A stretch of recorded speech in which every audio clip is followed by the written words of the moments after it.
Le vraquier japonais échoué au sud-est de l'île Maurice s'est brisé en deux. Hier, une centaine de tonnes d'hydrocarbures restaient encore dans la cale du bateau. Environ 1000 tonnes de fioul se sont déjà déversées dans l'océan. La Réunion est à seulement 200 km de la catastrophe. Le ministre des Outre-mer craint qu'avec le courant, la marée noire atteigne les côtes de la Réunion. J'ajoute que les équipes de secours sur place prévoient de remorquer les 2/3 avant de l'épave pour les couler au large et éviter plus de dégâts. Capilum lance un appel aux dons de cheveux sur Facebook.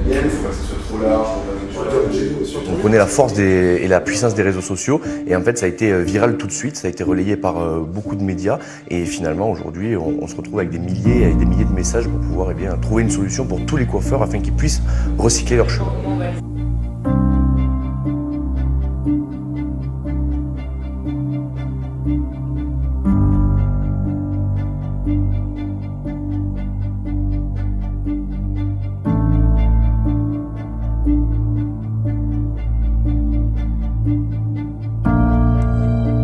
Je vais d'abord vous laisser nous présenter Capilum. Écoutez, déjà bonjour à tous. Alors effectivement, Capilum, en fait, ça part d'un constat avec Clément Baldelou, constat qu'on a fait à l'école de commerce où on était incubé au Square Lab.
Vous avez peut-être entendu parler de cette initiative des cheveux pour endiguer les marées noires, collectés partout en France pour venir en aide aux Mauriciens. Ils le sont par exemple dans le Puy-de-Dôme.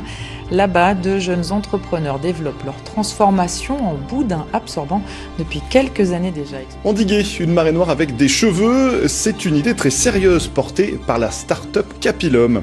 1 kg de cheveux peut absorber 8 kg d'hydrocarbures.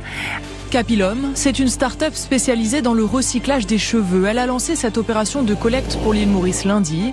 James Taylor, bonjour, vous êtes le cofondateur de Capilum, une société dont le boulot, c'est de recycler ses cheveux. Pourquoi faire ?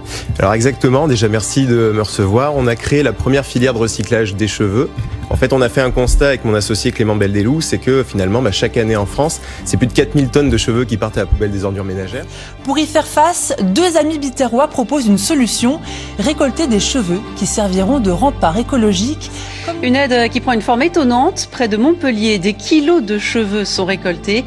Ils serviront ensuite de rempart écolo. À Clermont-Ferrand, cette start-up spécialisée dans le recyclage des cheveux a relayé jeudi auprès de ses partenaires un appel aux dons. Une mobilisation à travers toute la France. Après un appel sur les réseaux sociaux, cette start-up a dû ouvrir 17 entrepôts en 24 heures pour pouvoir accueillir les milliers de dons des coiffeurs. Vous êtes cofondateur de Capilum, une jeune start-up qui recycle les cheveux. Et alors, vous proposez... en tout cas, vous nous avez convaincus qu'avec quelques mèches, on peut faire des choses formidables.